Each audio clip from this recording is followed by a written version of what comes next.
Bienvenidos a un nuevo vídeo de Fingerau. En el día de hoy vamos a tratar un vídeo algo novedoso y un formato algo distinto para el canal. Y básicamente voy a leer un PDF y vamos a ir subrayando lo más interesante sobre un informe que se publicó sobre audiencia a puerta cerrada de los policías del BAC que terminaron en el Teatro Bataclan. Este informe es bastante interesante y por eso he creído necesario traer a colación este tipo de nuevo formato de vídeo en el cual vamos a ir leyendo un informe con unas conclusiones que creo que son bastante interesantes para todos los usuarios de este vídeo. El BAC. ¿Qué es el BAC? Pues básicamente no puedo encontrar una forma análoga de semejanza aquí en España. El BAC es una unidad contra el crimen de la policía francesa.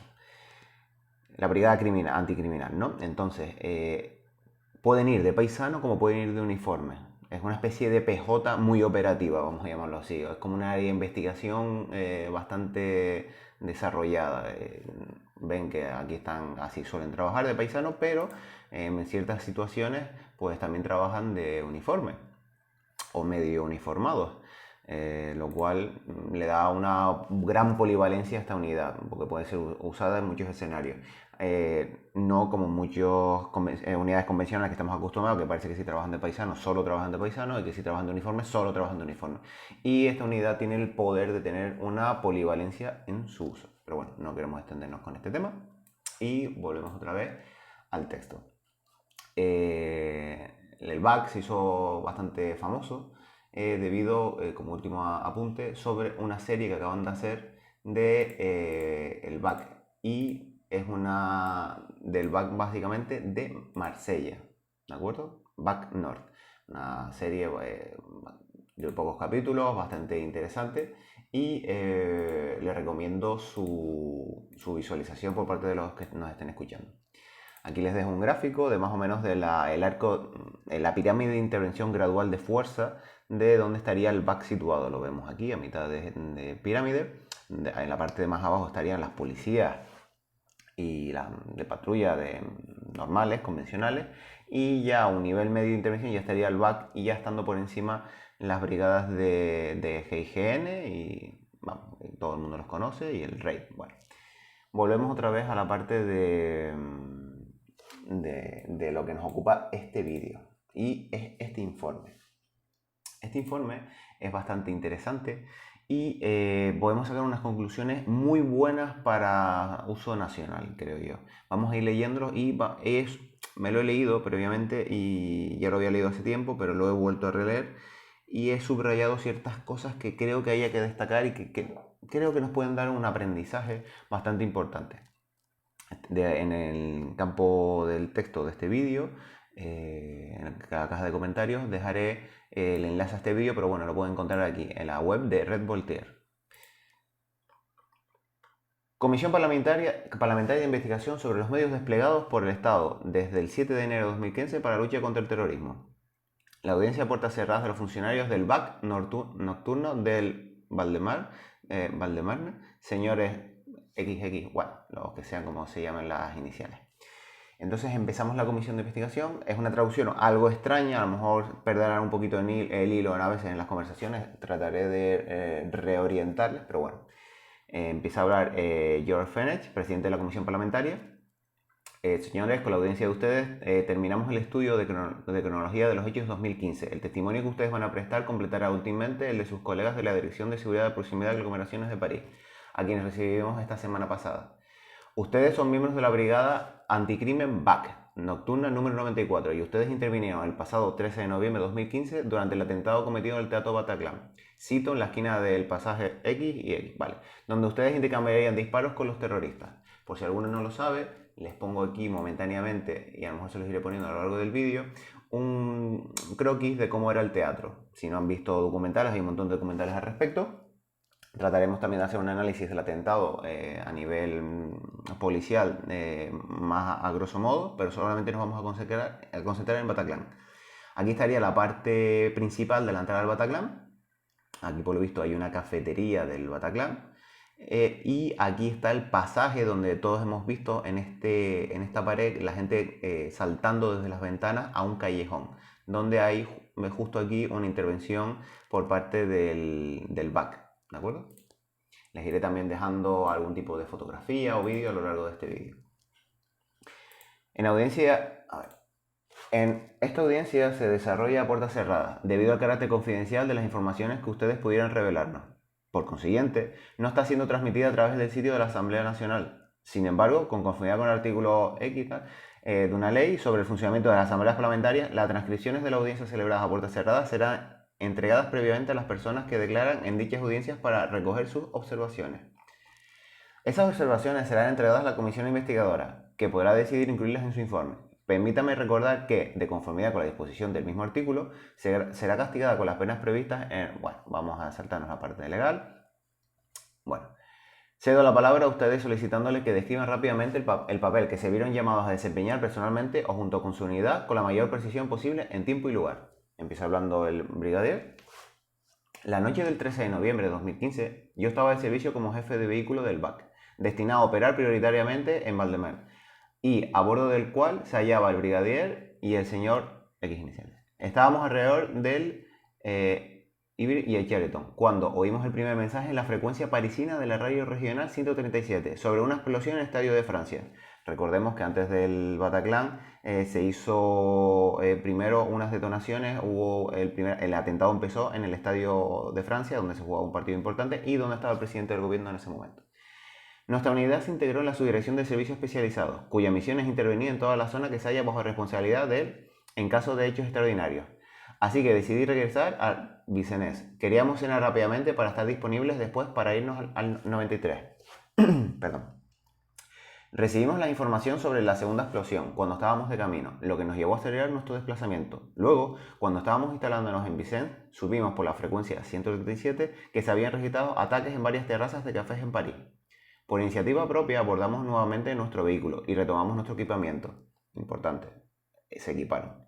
Al oír dónde se desarrollaba el segundo ataque contra los cafés, decidimos dirigirnos a la Plaza de la Nación, hacia donde parecía dirigirse el recorrido de los terroristas. Allí nos pusimos en posición de espera. Bien pensado, avanzaron y en base a dónde iban sucediéndose los atentados, previeron cuál iba a ser el siguiente y esperaron en esa dirección. Bastante bien pensado. Estábamos allí en la esquina del Boulevard Voltaire cuando vimos que varios ataques tenían lugar contra las terrazas y que un automóvil Polo de color negro matrícula de Bélgica había huido en dirección Boulevard Voltaire. Nos metimos entonces en el Boulevard para tratar de interceptar el vehículo. En ese mismo momento oímos una explosión, una detonación, prosiguiendo nuestro camino. A unos 300 metros llegamos a la esquina de la calle Montreuil, al Comptoir Voltaire, donde un kamikaze acababa de hacerse estallar y ante el cual deambulaban varias víctimas. Después de transmitir la información a través de las frecuencias parisinas, puse la ANB en posición de protección del Boulevard Voltaire con un fusil de mazorca a nivel del vehículo. Yo creo que cuando habla un fusil de mazorca se referirá a una escopeta, es lo que yo entiendo. Y el NB tomó la esquina que forman la calle Montier y el Boulevard, arma en mano. No sabíamos en qué momento si los terroristas aún estaban allí. Por mi parte hice un balance de las víctimas, dentro y fuera del bar, para solicitar ayuda médica. Conté 2 heridos leves a nivel del bar, delante y otros 2 más graves al costado. Afuera habían 2 mujeres embarazadas alcanzadas por fragmentos. En el bar, bajo la terraza cubierta, había una camarera en el suelo, muy gravemente herida, así como un señor de apariencia africana al fondo de la terraza. Alguien estaba practicando un masaje cardíaco a una persona de sexo masculino con aspecto europeo del norte de África. He subrayado esta parte porque, según tengo entendido, creo que le estaban haciendo un masaje cardíaco, si no me equivoco, a uno de los terroristas que se había inmolado. Y incluso el que estaba haciendo el masaje se había dado cuenta que tenía los cables y que era uno de los terroristas. Pero bueno, continuamos. Cuando salí del bar para pedir ayuda médica, supe por la radio que habían disparos en el Teatro Bataclan. Señalaba su presencia en el lugar con la BAC. Los disparos se oían a través de la radio, cuando el anuncio que había un número enorme de víctimas a las que estaba comenzando a evacuar. Nosotros nos sentimos impotentes porque no podíamos abandonar el campo Voltaire donde era necesario ocuparse de las víctimas. Importante, llegan a una situación de un atentado, múltiples víctimas, no se pueden abandonar el lugar para irse a donde hay más acción o donde está la acción en ese momento. Tienen que socorrer a las víctimas, esa es parte de nuestra labor como Fuerza y Cuerpo de Seguridad. Y máximo en un atentado hay que dar un perímetro de seguridad, aunque el personal sanitario ya se esté encargando de ello. Un vehículo de auxilio de la Cruz Roja que pasaba por ahí nos prestó ayuda, al igual que una doctora y una enfermera. Nosotros seguimos garantizando la protección del lugar. Después llegaron dos vehículos de los bomberos, un vehículo de lucha contra incendios y un carro escalera. Cuando lo interrogué sobre la presencia del carro escalera, un bombero me contestó que eso permitía disponer de más efectivos en el lugar. Los bomberos se encargaron entonces de los heridos más graves. Allí se presentó un vehículo de la policía parisina. Al ver lo viejo que era el auto, tuvimos dudas que realmente pertenecía al parque móvil de la policía. Lo subrayé porque es importante. A veces los vehículos muy viejos pueden inducir sobre si de verdad son vehículos oficiales. El comisario de la Policía Judicial del 15 Distrito, creo que es en la traducción, de París estaba en aquel auto. Después de oír los mensajes en la radio, había metido en el auto a dos colegas con chalecos blindados pesados para venir como refuerzo al lugar de los hechos, desde el 15 Distrito, arrecientemente, no sé lo que es. Describí la situación y como nosotros estábamos mejor equipados que él, decidió quedarse en el lugar y enviarnos al Teatro Bataclan para que ayudáramos a nuestros colegas. Son relevados y este grupo son enviados al Bataclan con equipo. ¿Qué hora era? Pregunta el relator. Yo soy el chofer del BAC 95212. Salimos del Créteil a las 21:42 y llegamos al Bataclan a las 21:51. Entre el momento en que estábamos en el campo del Tier y nuestra llegada al Bataclan debe haber pasado como máximo una decena de minutos, 10 minutos. El campo del Tier creíamos hallarnos ante un tiroteo, como en otras terrazas. Fue una víctima quien me explicó que un hombre había entrado en el bar y que había habido una explosión, sin precisarme que estábamos ante una acción de un kamikaze. Volví a la terraza para comprobar que no había casquillos de balas en el suelo, así que no se trataba de un tirador. La presencia de una enorme cantidad de tuercas indicaba que había estallado una bomba, lo cual indiqué de inmediato al TN 750. Al llegar al Bataclan, vimos entre un camión de bomberos y un autobús de la policía el automóvil Polo de los terroristas, estacionado normalmente en la esquina que formaba el pasaje Saint-Pierre-Amelot y el Boulevard Voltaire. Después de equiparnos de un casco antibalas con visera no blindada y de un fusil Mazorca, y yo mismo nos desplazamos en columna para tomar la esquina izquierda del pasaje Saint-Pierre-Amelot para cortar así la temeridad de los individuos. Si salían de la sala Bataclan para abordar su vehículo, teníamos que estar allí para poder neutralizarlos. Les vuelvo a poner la imagen para que se hagan una idea. Básicamente ellos estaban en la esquina de aquí. Y este era el pasaje donde salían las personas y donde próximamente iban a tener un intercambio de disparos.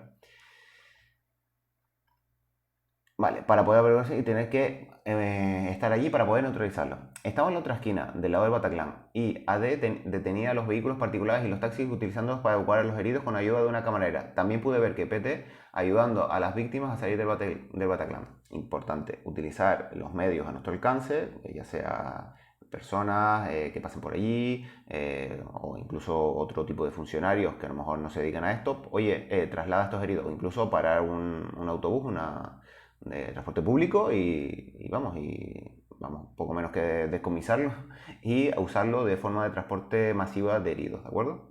También puede ser usado para bloquear calles, recuérdenlo. Los efectivos parisinos del autobús de la policía que se iban en el lugar, el TC-82G, no disponían de ningún equipamiento, aparte de su chaleco blindado, su chaleco de protección balística individual y su arma. Habían roto una puerta que se hallaba detrás de nuestra posición. Esa puerta da acceso a los locales administrativos del Bataclan, donde había instalado con los bomberos un puesto médico avanzado para prestar primeros auxilios a las víctimas. Importante, una especie de nido de heridos, ¿de acuerdo? En una zona que podamos dar seguridad con relativamente facilidad y que sea una zona segura, crear un nido de heridos y poner el personal dando seguridad a esa zona. Y la camarera que ya mencioné anteriormente iban y venía llevando a las víctimas. Muy bien. El BAC 915 de Civil de Saint-Maur-de-Fosse, perdonen por mi francés, que se unió a nosotros se había situado detrás de nosotros y el colega que estaba haciendo la pasantía del TC se posicionó con nosotros en la columna. Oímos 3 o 4 disparos dentro del Bataclan y una explosión. Luego se abrió la puerta y nos dispararon una primera ráfaga de Kalashnikov. Les pongo otra vez el mapa. La ráfaga de Kalashnikov salió desde esta puerta, ¿de acuerdo? Hacia aquí, hacia la esquina donde estaban ellos. Les pondré imágenes sobre esto. ¿De qué puerta se trataba específicamente? De la primera salida de urgencias de la sala Bataclan que se encuentra viniendo del Boulevard Voltaire. Esa puerta sale al pasaje Saint-Pierre-Amelot. No pude responder al fuego con mi arma porque un civil que estaba fuera del campo visual del terrorista se hallaba de pie a la altura de la puerta y trataba de transportar a una mujer herida o muerta. Las vitrinas de la tienda detrás de la cual estábamos me permitían ver al individuo armado, pero él también nos veía. Le dije a mis colegas que no estaban protegidos, que se quitaran de allí. El individuo volvió a cerrar la puerta y se posicionó detrás de mí para apoyarme con su fuego. NB se posicionó detrás de mí para apoyarme con su fuego. Cuando nos dispararon otra ráfaga pude contestar con 2 disparos, ya que para ese momento el civil se había tirado al suelo. Durante la recarga táctica de mi arma le expliqué a Nicolás que teníamos 2 soluciones. Lo mejor sería tratar de entrar, pero uno de nosotros o quizás los dos moriríamos en el intento, ya que no contamos con ninguna protección. La otra solución, sabiendo que tenemos enfrente un poder de fuego ampliamente superior, sería recurrir al factor sorpresa y cambiar de posición para que yo pueda mejorar mi posición de tiro. Nicolás me dijo, hagamos eso, importante. Una cosa es lo que haya que hacer y otra cosa es que haya que hacerlo en condiciones de seguridad. Entonces siempre hay que tener muchas veces este tipo de intervenciones son decisiones personales ya de compromiso y ética, más que legales. Así que nos movimos. Los colegas se posicionaron detrás del camión de bomberos y yo me posicioné como fuego de apoyo a nivel del eje del bloque del motor del autobús de la policía, la única parte del vehículo que garantiza la protección, importante. Tenía un buen punto de apoyo para el fusil de mazorca. Entonces nos dispararon por tercera vez. El individuo disparó hacia la esquina del Boulevard Voltaire y al darse cuenta de que ya no estábamos allí, apuntó al camión de la policía y al camión de bomberos. Una bala atravesó de lado a lado el carro de bomberos, saliendo no lejos de la cabeza de AD, y yo estaba otra vez imposibilitado de contestar al fuego, porque el civil se había levantado de nuevo. Entonces se unieron a nosotros los militares de Villipirate. Al estar equipados con armas de guerra tenían más posibilidades que nosotros de contestar a los disparos. Solicité por radio la autorización de incorporarlos a la acción, pero me contestaron negativo, no pude incorporar a los militares. No estábamos en una zona de guerra. Le anuncié a un soldado que si nos hallamos bajo fuego y él no podía utilizar el arma, yo mismo lo utilizaría si me quedaba sin munición. Bueno, y antes también. ¿Quién le dijo la respuesta que usted nos refiere? Fue la sala de mando de la prefectura, a través de la radio. Nos comunicamos gracias a la frecuencia de radio TN750, es la más alta autoridad parisina a nivel radial. ¿Cómo funciona eso? Normalmente y en una situación excepcional. Normalmente nosotros escuchamos las frecuencias de Valdemer, de ser necesario. También estamos siempre a la escucha de la frecuencia 137, que transmite las informaciones regionales desde la sala de mando de la DSPAP con autoridad sobre París y sobre todo la periferia inmediata y también la periferia externa. ¿Depende usted directamente del prefecto de policía? ¿Hay un policía que dirige la sala de mando? Yo creo que el director del gabinete estaba en la sala de mando. Tendremos la oportunidad de aclarar esos puntos. Por su parte, los militares no dependen de la sala del mando de la DSPAP, dependen de otro puesto radial. Lo de siempre, conflicto de competencia, varias administraciones policiales trabajando en la misma zona y no hay coordinación. El militar me explica que no tiene órdenes y que no podía abrir fuego, aunque le digo que nos están baleando como conejos y que habrá que arreglárselas para neutralizar a los que salgan del Bataclan. ¿Cuántos militares había? Eran 8, 4 cerca de nosotros y 4 detrás. ¿De cuánta munición dispone usted para su fusil de mazorca en configuración normal? 10 cartuchos, tenía 6 en el fusil y 4 en el bolsillo. Son Breitner de calibre 7.64. ¿Tiene usted otro armamento? El Son Werner, ese fusil es la única arma que tenemos. Si tiene esa misma arma, pero su ángulo de tiro le impedía utilizarla. Vale, creo que no es una escopeta de cartuchos, me acabo de dar cuenta porque es 7.64. Así que creo que es un fusil que les he visto que parece como de precisión, creo. Que es así como más pequeñito. No sé si les pondré una imagen de este. En el pasaje de Saint-Pierre a Melot, el civil, a quien habíamos pedido varias veces que se retirara de allí, arrastró a la persona que estaba en el suelo hasta ponerla detrás de las puertas de emergencia y se acostó sobre ella. El terrorista, al comprobar que ya no tenía la ventaja en materia de posición de tiro, abrió de par en par las puertas de emergencia. Frente a mí, a 30 metros, el individuo se puso detrás de la puerta izquierda abierta para disparar una ráfaga de Kalashnikov. Solo se veía su brazo. Le apunté dos veces a través de la puerta. Después de rectificar mi primer disparo, que fue demasiado alto, le disparé nuevamente a la altura del torso. El Kalashnikov se inclinó hacia el suelo bruscamente. Las puertas volvieron a cerrarse muy lentamente. El civil, que estaba en el suelo, me hizo una señal que no entendí, levantando las dos manos. Nosotros mantuvimos la posición en espera de refuerzos.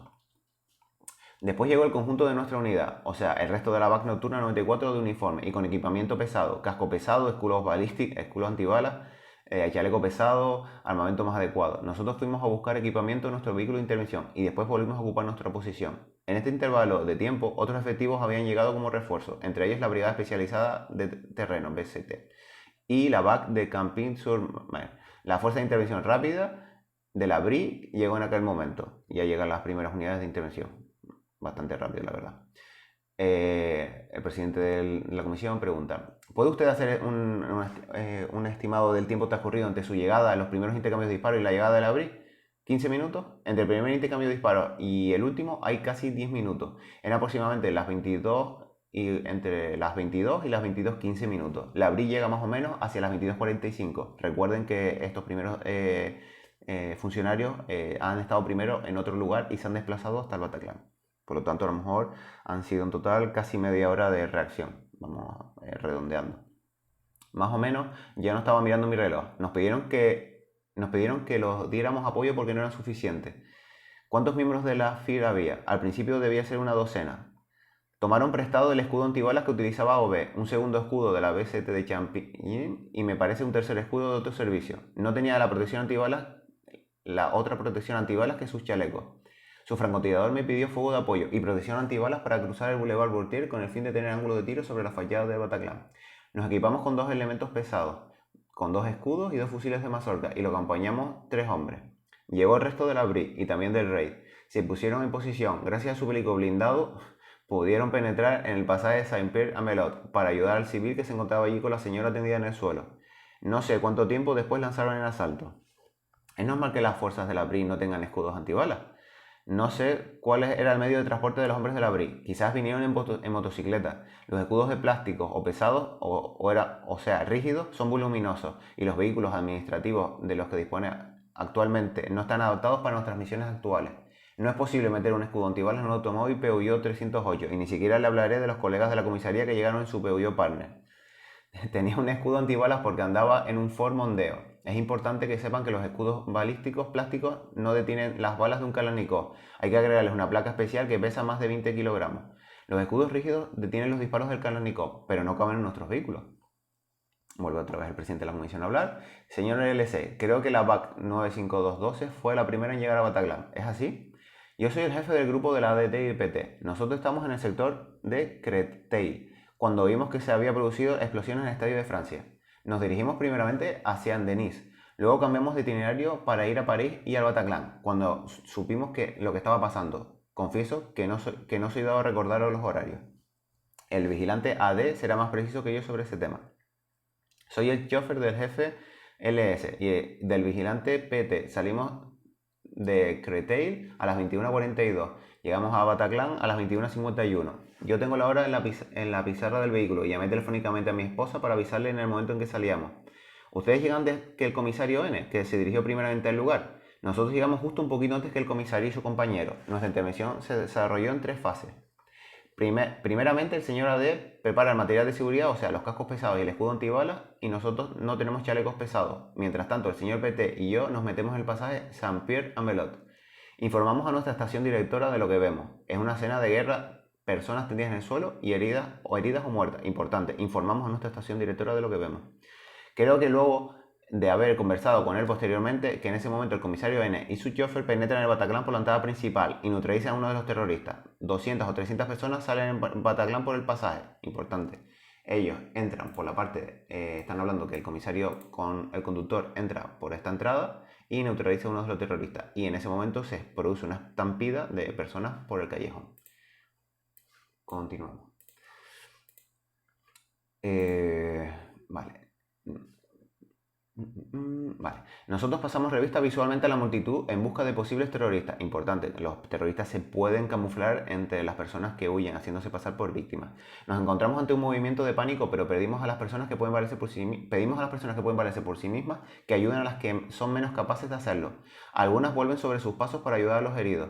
Nosotros decidimos escoltar a las personas mencionadas hasta un sitio seguro para que un servicio de urgencias pueda ocuparse de ellas. Creo que nos disparan una andanada de Kalashnikov, porque vemos varias personas caer a nuestro alrededor, pero no logramos determinar el origen de los disparos. Es bastante frustrante. El señor AD llegó después uniéndose a nosotros. En una segunda fase, después de equiparnos mejor, nos unimos al comisario N en la puerta principal. En este intervalo, BAC 95211 se une a nosotros. Estábamos felices de verlos llegar. Después esperamos a los servicios especializados, la BRI y el RAID. Vamos, que hay una primera intervención por parte de las unidades del BAC. y después de una primera intercambio de disparos hay una especie de reunificación, de reagrupamiento de fuerzas en la cara principal del edificio del Bataclan. En una tercera fase, ya con todos los refuerzos presentes, garantizamos la seguridad del lugar y facilitamos la evacuación de las personas heridas. Vamos, que ellos ya pasan a tener una misión secundaria y la intervención, vamos a llamarlo así, y pasan a labores de apoyo a traslado de heridos, seguridad del perímetro, seguridad incluso de los propios compañeros del rey por detrás, etc. Y la Bri y el rey toman como la misión principal de intervención. Vale, ustedes son los primeros en llegar al Bataclan. Así es, somos los 3 primeros policías en el lugar. El comisario N y su chofer llegan rápidamente, a las 21:45. Después llegan varios policías del 20 Regiment. También vienen algunos de la comisaría del 3er Regiment. Minutos después ya somos una decena de funcionarios de las fuerzas del orden. Cuando ustedes llegan, se encuentran, según sus propias palabras, una escena de guerra. ¿Por qué razón se concentran ustedes en el pasaje Saint-Pierre-a-Melot? ¿Por qué no deciden entrar en el Bataclan? ¿No contaban ustedes con suficientes efectivos? ¿Con suficiente equipamiento? La verdad que es una pregunta muy aguda. Cuando llegamos, hay personas saliendo del pasaje Saint-Pierre-a-Melot, lo cual atrae nuestra atención. Pensamos que los individuos armados pueden tratar de huir por ese pasaje por donde no avanzamos nosotros. Oímos disparos y explosiones tan fuertes que golpeaban nuestros cuerpos. A ver, esto también creo que es una especie de contestación un poco justificando su labor, pero que vamos, que uno se ciega normalmente y se puede focalizar, sobre todo si no estás una persona entrenada, y a la mayoría, incluso yo creo que estando entrenando también te va a pasar, te focalizas donde hay acción, donde hay movimiento y donde crees que hay víctimas y personas en peligro. Y si por otra puerta pues hay menos peligro, pues priorizas, y si hay ese personal, pues actúas en consecuencia. ¿Qué explosiones son esas? ¿Kamikazes haciéndose estallar? Oímos dentro del Bataclan un ruido que se parece a granadas estallando. También reconocemos el sonido característico de un fuego nutrido de Kalashnikov. Las explosiones son tan potentes que las oímos desde el exterior, a pesar del espesor de los muros de una construcción característica de la época de Baron Haussmann. Valoramos qué poder hacer. No disponemos de efectivos ni de medios materiales para intervenir correctamente. Y la mayor parte de los funcionarios de fuerzas de la orden estaban movilizados en los alrededores del Estadio de Francia. Correcto, hay un atentado y hay un despliegue de fuerzas por distintos puntos. El presidente de la comisión vuelve a hablar. Si hubiesen tenido ustedes los medios y equipamiento necesarios, ¿habrían penetrado en el Bataclan? Quizás hubiésemos podido congelar un poco la situación. Lo que es frustrante es ver a la gente caer. Habríamos querido hacer más, pero no pudimos hacerlo por falta de medios materiales. Bueno, ya ven por dónde iban los tiros de la pregunta del presidente de la comisión, y en una lección de humildad y de sentido común contesta: quizás hubiésemos podido congelar un poco la situación, es decir, no penetrar y neutralizar la amenaza, pero sí congelar la acción de estos individuos. La Bri nos dijo después de que habíamos tenido el reflejo correcto. Habíamos rodeado el Bataclan para inmovilizar a los terroristas y mostrarles que estábamos allí. A partir del momento en que en una presencia policial atrae su atención, es posible que los terroristas se interesen menos en los rehenes. Releo otra vez el párrafo, que me parece muy importante. La Bri nos dijo después que habíamos tenido un reflejo corrector. Correcto. Había que rodear el Bataclan para inmovilizar a los terroristas y mostrarles que estábamos allí. A partir del momento en el que una presencia policial atrae su atención, es posible que los terroristas se interesen menos en los rehenes. Ojo a navegante. Cuando el comisario N mata al kamikaze, 200 o 300 personas salen del Bataclan, según nos dicen ustedes. ¿Fue entonces cuando dispararon varias ráfagas? Hubo víctimas de esos disparos entre los espectadores del Bataclan. Las personas se desploman a la salida, pero nosotros no sabemos si han tenido heridas dentro del teatro. Como decía ustedes, nosotros no sabemos de dónde vienen los disparos, a pesar de que vemos impacto. En un momento así, todos nuestros sentidos están simultáneamente en alerta y perturbados. Nosotros tratamos de ser lo más reactivos posible y analizar la situación, pero el estrés adormece una parte de los reflejos profesionales. Tratamos de trabajar correctamente, el objetivo es salvar al máximo de personas. Bueno, ya vamos, es importante esta respuesta, vemos, los que sepamos leer entre líneas, vemos lo que se está diciendo y dejando de decir aquí. Después de la intervención del comisario N, cuando los espectadores salen masivamente, ¿dispara a alguien sobre ellos? Cuando nos disparan a nosotros en el peaje de Saint-Pierre-a-Melot, ya no hay allí más que el señor que mencioné anteriormente, que trata de mover a una mujer. Interviene justo después de que nosotros. Cuando nosotros llegamos había gente que corría en todas direcciones, saliendo del Bataclan por el pasaje Saint-Pierre-a-Melot. Cuando los espectadores salen del Bataclan, los individuos disparan desde adentro sobre los espectadores, que están casi en la puerta. Una bala de Kalashnikov lo atraviesa todo. LS y PT son testigos de esos disparos. ¿Esto sucede antes de las 21:57 y la intervención del comisario N? Sí, después de las 21:57 y de la muerte del kamikaze, ya no hay más disparos, exceptuando las ráfagas disparadas directamente contra la vaca en el pasaje Saint-Pierre a Merod. El comisario N entró con su chofer, se oyen entonces sus disparos y una explosión. Cuando ya está neutralizado el individuo, a nosotros nos disparan las primeras ráfagas del lado del pasaje Saint-Pierre a Merod durante los 10 minutos en que los terroristas disparan sobre nosotros. Nosotros oímos otros disparos dentro. Según tengo entendido, el comisario dispara al terrorista, lo mata, pero creo que también hace que su chaleco explote. Y los terroristas, cuando estaban atrincherados, piensan que se había inmolado de forma por iniciativa.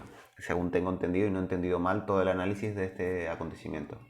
El comisario N entró con su chofer. Se oyen entonces disparos y explosión. Y una explosión. Cuando ya está neutralizado el individuo, a nosotros nos disparan las primeras ráfagas del lado del pasajero. Perfecto. Durante 10 minutos el terrorista dispara sobre nosotros y nosotros oímos otros disparos dentro del Bataclan. Lo que quería leer esto otra vez era porque, imagínense ustedes, en un lado del callejón, oyen explosiones, disparos, y no saben qué está pasando. Importante. A lo mejor si el comisario hubiera llevado otras misiones, podía haber dicho, estamos entrando por la puerta principal, y ellos podían haber escuchado la importancia de llevar otras misiones. Por eso he querido releer esto. ¿Por qué el otro está muerto? Uno de ellos fue neutralizado, el otro, allá arriba, está. Yo tengo tendencia a decir que mientras me disparan, a mí no está matando a otras personas. ¿Qué quiere decir usted con esta? Me parece que ciertas cosas no se han dicho nunca. Creo que quizás pudiéramos a estas alturas aclarar las cosas. Atención. Algunos cuerpos no fueron presentados a las familias porque hubo gente decapitada, hubo gente degollada, personas a las que le abrieron el vientre y hay mujeres que recibieron acuchilladas a nivel de aparato genital. Presidente George Fenech. Todo eso puede haber sido filmado por el Daesh. Eso me parece, las víctimas hablaron de eso. Atención con lo que se está diciendo aquí. Esos actos fueron cometidos por los dos sobrevivientes. ¿Sabía usted si había herido al que dispararon en el pasaje Saint-Pierre a Melot? Recuerden, el del AK-47. Eso creo, pero no lo sé con certeza. Como se hicieron estallar, no podemos saber si estaba herido en el tronco. Yo pienso que lo alcancé porque cesaron los disparos y la puerta se cerró. El hecho de que el Kalashnikov cayera y que las puertas volvieran a cerrarse me parece significativo. Más tarde hablamos con el civil, que nos hacía señas en el pasaje Saint-Pierre a Melot. Él nos dijo que habíamos alcanzado al tirador y que por eso se había cesado de disparar. Después de ese momento, los disparos que vimos dentro del teatro solo eran muy esporádicos. Ya no hubo más ráfagas. Todo indica que uno o varios terroristas estaban rematando a las personas. Repito, todo indica que uno más o varios terroristas estaban rematando a las personas. Confieso que, posteriormente, no penetré más de 15 metros en el Bataclan, detrás de la Brie. Mi presencia no era necesaria, así que salí de allí ya había visto suficiente. Pues bueno, perdónenme el inciso, es bastante importante este párrafo.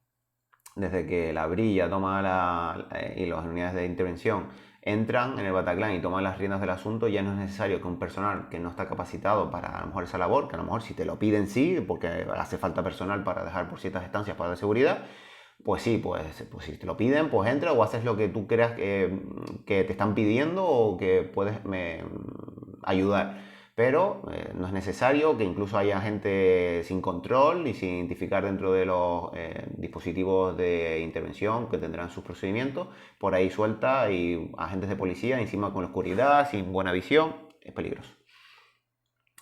¿En qué lugar se desarrollaron las exacciones contra la gente? En Los Altos. Vamos, exacciones, quieran leerlo, pues no voy a decir otras palabras para que el YouTube no me cancele o no me penalice el vídeo. ¿Eso sucedió después de que volviera a subir el individuo que usted hirió? Pienso que sucedió incluso antes, pero solo es mi opinión personal. Mientras que nosotros manteníamos a un terrorista ocupado en la puerta de emergencia, otro hacía todas esas barbaridades en el piso superior. ¿El vídeo llegó a ser enviado? Por lo que tengo entendido, hubo vídeos enviados. Eso se puede saber si se obtienen los teléfonos celulares de las víctimas. ¿Los tenemos? Se hicieron estallar los terroristas. Hubo personas decapitadas, degolladas, personas a las que les abrieron el vientre. Hubo mímicas de actos sexuales sobre mujeres y cuchilladas a nivel aparato genital. Si no me equivoco, le sacaban los ojos a varias personas. Importante este párrafo, porque a veces no se cuenta todo en los medios de comunicación y es importante saber la realidad. Yo quisiera aportar una precisión.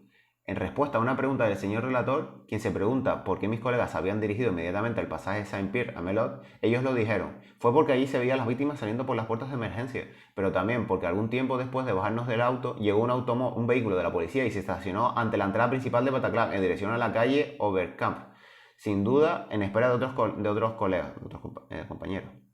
Así que fue naturalmente, ya que estábamos del lado del Boulevard Richard Lenoir, que mis colegas se dirigieron al pasaje Saint-Pierre-Amelot, donde veían víctimas, mientras que los policías que llegaban por el lado del Boulevard Voltaire se ocupaban de la entrada Bataclan. Vamos, estaba rodeando de forma instintiva y acertada, bueno, más que instintiva, toma de decisiones a mucha rapidez y encima por obcecación de la acción, de forma acertada, rodean el Bataclan.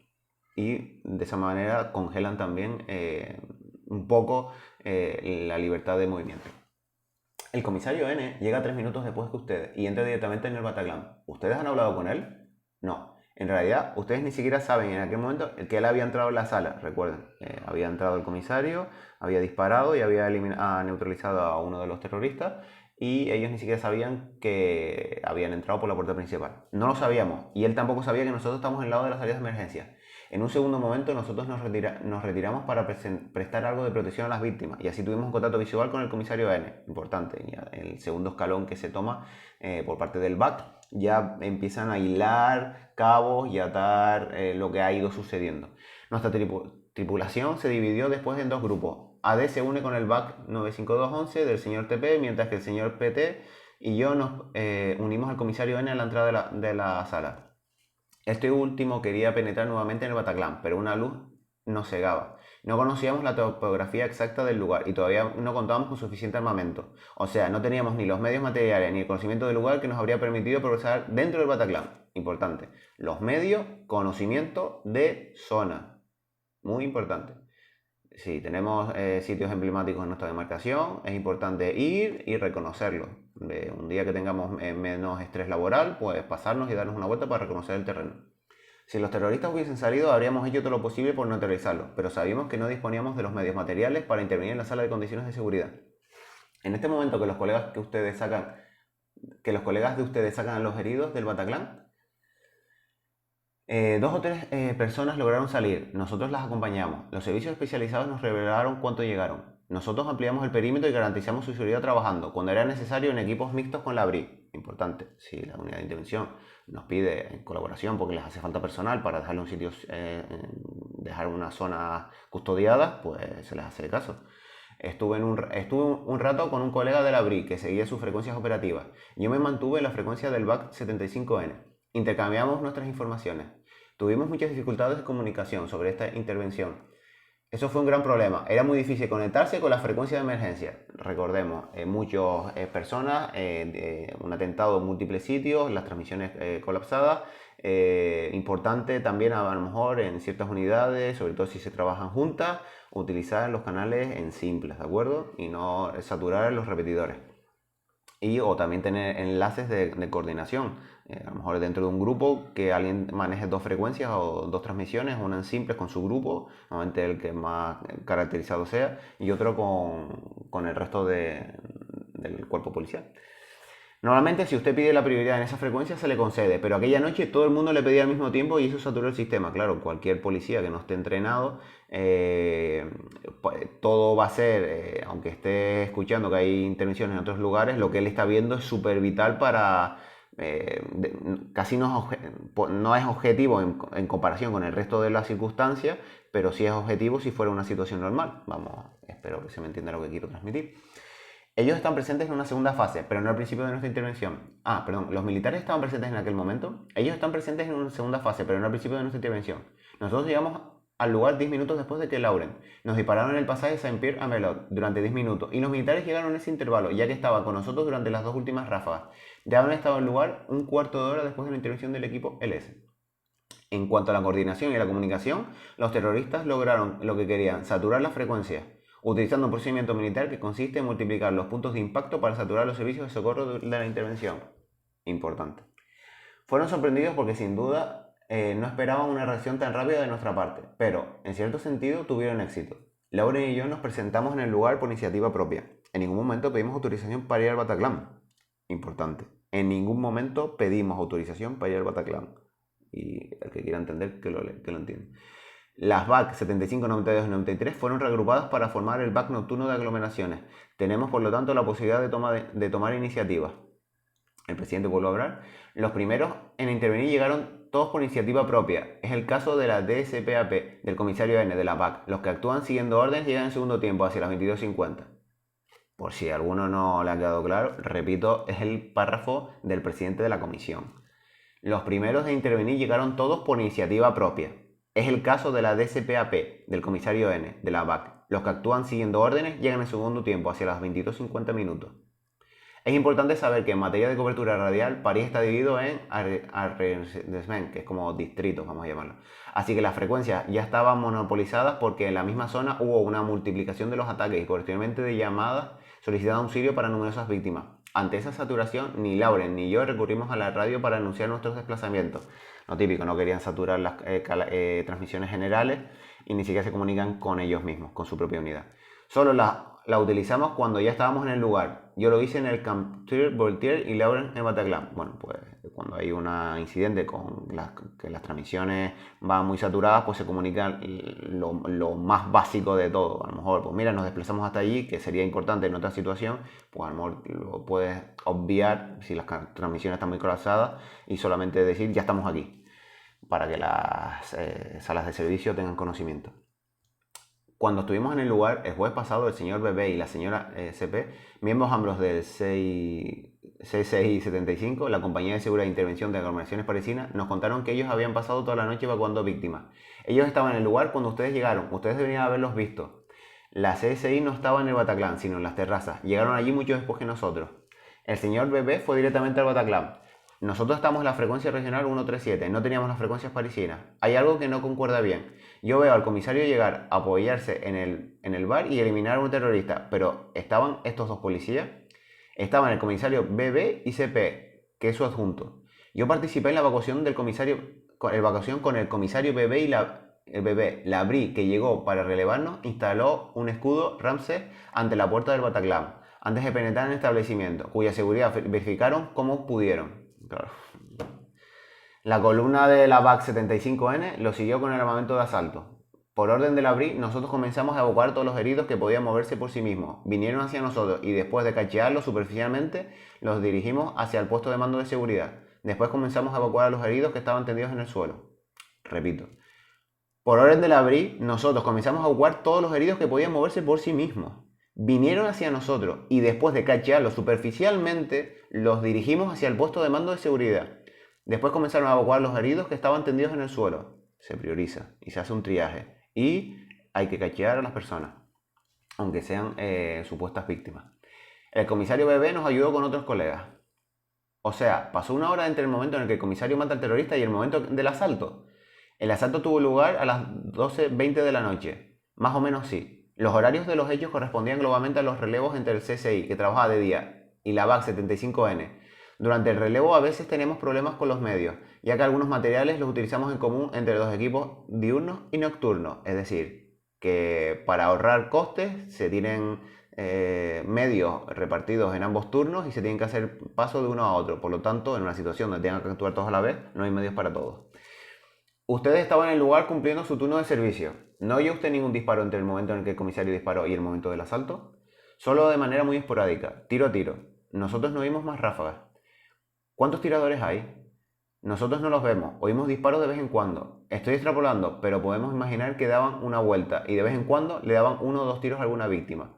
Según tengo entendido, el atentado, la información que yo manejo de fuentes abiertas, es que uno de los terroristas, mientras estaba en la parte alta del teatro, escuchaban a las víctimas gemir o moverse y las remataban. Lo que sí, continuamos con el texto. Lo que sí es seguro es que a partir de la llegada de los efectivos de la BRI ya no hubo más disparos. Disculpen la expresión, pero reinaba un silencio de muerte. Ya no se oía absolutamente ningún ruido. Es decir, los terroristas, desde que percibieron las unidades de intervención, se dejaron de actuar y se atrincheraron en la parte superior se los pongo por aquí. En la parte superior vemos que aquí hay un segundo piso que viene también por aquí, pues según tengo entendido, al final de este pasillo, en un cuarto, se atrincheraron ahí dentro. Continuamos con el texto. Vale. En ese momento solo quedaban 2 terroristas, con las 20 personas atrapadas arriba. Sí, eso creo. Creo en aquel momento se había aislado en el lugar donde se hicieron estallar. Si hubiesen tenido ustedes el equipamiento necesario, ¿habrían entrado ustedes? Pregunta interesante. Si tenemos los medios de protegernos de verdad y el equipamiento correspondiente con la agresión, eso reequilibra la fuerza y nos convertimos en operativos. Aquella noche, lo digo francamente, yo llevé a mis muchachos al infierno y fuimos más allá de sus capacidades físicas y materiales. Felizmente tengo junto a mí buenos deportistas, muchachos que cuentan simultáneamente con cabeza y piernas, que hacen su trabajo con seriedad y que son capaces de reaccionar correctamente en condiciones de estrés. Eso no puede hacerse con cualquiera. Si hubiésemos tenido más material de producción y armas más eficaces, quizás hubiéramos sido más reactivos y operativos. Presidente George Fenech, cuando su impresión personal sobre la intervención del comisario N, que entró en el Bataclan con un arma corta y sin ninguna protección. Varios monitores de tiro me han dicho que el comisario N es un deportista y que se entrena regularmente como tirador. Es un hombre de terreno polivalente, tanto en el plano físico como en el plano operativo. Se siente muy cómodo con su arma. Él y su acompañante dieron muestras de sangre fría y de coraje. Realmente fueron más allá de sus capacidades y siento admiración por ellos. En relación con los medios que tenían, fueron realmente atrevidos. Lo que hicieron el comisario N y su colega en el momento en que actuaron con un equipamiento que era el mismo que el nuestro, creo que ni siquiera tenían casco, que de todas maneras no sirve para nada con ante un Kalashnikov. Es técnicamente, en el plano policial, lo máximo que podía hacerse. El tiro se efectuó a nivel de la puerta de acceso a la sala. Estábamos escondidos pero no protegidos. Lograron neutralizar al terrorista por sorpresa. Bueno, que cada uno valore. En el pasaje Saint-Pierre a Melot, ni Lauren con su equipo, ni yo con el mío podíamos progresar. Nos habrían matado, eso seguro. Del lado de la entrada principal, lo que hicieron fue perfecto, era lo que había que hacer, tratar de neutralizar al individuo sin avanzar demasiado. Fue por eso que no avanzaron mucho dentro de la sala. Importante. A pesar de eso, regresaron por segunda vez. A riesgo de ofrecer una mala impresión, el objetivo, lo que hicimos por propia iniciativa de manera casi inconsciente, fue eliminar a los terroristas y mantenerlos desgraciadamente en el Bataclan para evitar que provocara más víctimas en el otro lugar. En espera de las fuerzas especiales, había que tratar de contenerlos en el lugar donde se hallaban. Perfecto. El ministro de Interior anunció que se entregará equipamiento suplementario específicamente a la BAC. ¿Saben ustedes cuándo van a recibirlo? 2 días después de los hechos nos reunimos con el señor Bernard Cazeneuve, el ministro de Interior, quien nos anunció que nos dotaría con vehículos y medios materiales suplementarios. Nos están llegando poco a poco. Se habla de que recibamos automóviles con un portaequipaje más adaptado al material que necesitamos. Hemos recibido escudos antibalas reforzados con placas para proteger los disparos de Kalashnikov. Hemos recibido armas intermedias, lanzadores de proyectiles 40 mm, tracer y granadas. Yo me entreno regularmente en tiro en los locales de la policía. Sé lo que es disparar a 45 metros en la oscuridad. No es fácil, a no ser que uno esté muy bien entrenado. ¿Cuántas veces al año dispara un policía de terreno? En la BAC tenemos tiros opens, una vez a la semana. Logramos disparar una vez por semana, una vez cada 15 días. Tenemos entrenamiento deportivo 1 o 2 veces por semana. Pero hay que decir que somos privilegiados. Han existido periodos de falta de munición en los que solo disparamos 2 veces 8 cartuchos. Nos encontrábamos entonces en la misma situación que el servicio general, que debía disparar como mínimo 3 veces al año. Repito, como mínimo 3 veces al año. Somos privilegiados porque gracias a las sesiones especiales de tiro de la BAC podemos tirar mucho más que los demás. Por lo general, tiramos al menos 10 veces al año. O sea que ustedes tiran una vez al mes. ¿Cuántos cartuchos? ¿Unos 50? No, unos 30. Nosotros tenemos 2 cargadores de 15 cartuchos. Por suerte, nuestros monitores saben adaptarse. Proponen tiros en situaciones que optimizan la munición de la que disponemos. Repito que somos privilegiados. Los colegas de las comisarías disparan 3 veces al año, o sea, 90 cartuchos, cuando hay cartuchos. Nos van a equipar con el fusil HK G36. Estamos tratando de encontrar stand de tiro apropiados para los cartuchos de esa arma. Claro, no pueden hacer fuego con un 5.56 en una galería de tiro convencional de arma corta. Es posible que el señor NB, que todavía no ha hecho uso de la palabra, quiera agregar algo. Yo soy acompañante del BAC 95211. Esa noche mi jefe de vehículo era el señor TP y mi chofer era el brigadier NB. El 15 de noviembre nos detuvimos primero en Captoil-Voltier. Mi misión consistió en garantizar la seguridad de la esquina del café del lado de la calle Montreal. El brigadier jefe TP me daba instrucciones y me informaba. En el café él comprobó que no había habido disparos, sino una explosión. Nosotros estábamos buscando un automóvil Polo fugitivo, vamos, que se había fugado. Yo me tomaba el tiempo de observar las placas de matrícula. El automóvil Polo estaba matriculado en Bélgica y los pasajeros de cada vehículo que pasaba. Importante, muy importante. Nosotros estábamos buscando el automóvil Polo fugitivo. Yo me tomaba al tiempo de observar las placas de matrícula del automóvil Polo de Bélgica y los pasajeros de cada vehículo que pasaba. Es decir, Unas personas se van a obcecar con la acción, pero hay que dar un círculo de seguridad y de contravigilancia, vamos a llamarlo así, muy importante. Luego nos fuimos al Bataclan. No son en su partido del Bataclan. Bueno, esto creo que no se le fue aquí en la traducción. Cuando estábamos en la esquina del pasaje de Saint-Pierre a Melot, mientras en el Bataclan había personas sufriendo cosas atroces, nosotros tuvimos mucha suerte. Tuvimos que retroceder y el propietario de la tienda de azulejos detrás de las cuales nos habíamos refugiado nos explicó que su establecimiento había sido anteriormente un banco y que los cristales eran blindados. Eso nos protegió. Yo solo tenía un escudo antibalas sin placas de refuerzo. La suerte es un factor que cada vez veo que está inmerso, es decir, en todas las acciones policiales, la suerte también juega. En la esquina vimos gente gimiendo, pero no podíamos ir a ayudarlos porque no disponíamos de material adecuado. President French, el presidente de la comisión, para información de la comisión investigadora, el señor PT, ¿puede usted decirnos cómo supieron ustedes que habían actos de barbarie dentro del Bataclan? Decapitaciones, evisceraciones, cuchilladas en los genitales. Después del asalto estábamos con varios colegas en las alturas del pasaje Saint-Pierre a Melot, cuando vi salir un investigador llorando lágrima vive y que fue a vomitar. Nos dijo lo que había visto. Yo no conocía a ese colega, pero él estaba tan trastornado que contó todo naturalmente. ¿Los actos de tortura tuvieron lugar en el segundo piso? Eso creo, porque yo entré en la planta baja, donde no había nada de eso, solo personas con heridas de bala. Que usted sepa, no hay dudas de que fueran 3. No hay ninguna posibilidad de que un cuarto terrorista haya logrado huir.